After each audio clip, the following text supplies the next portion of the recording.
Hello all, welcome back to interview preparation, the most frequently tax based questions which are asked by the companies in the interview. Question number 4, how do you determine the residential status of an individual? This is one of the most common questions that you can expect at your interviews, especially if you have applied for the tax positions. So how do you determine the residential status of an individual?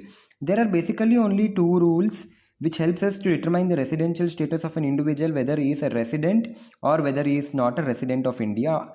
Out of which the first rule is that an individual must be present in India for a period of at least 182 days or more in the previous year. What does it mean? If any individual who is there in India for more than 182 days in the previous year or at least 182 days in the previous year, then he is called as resident in India.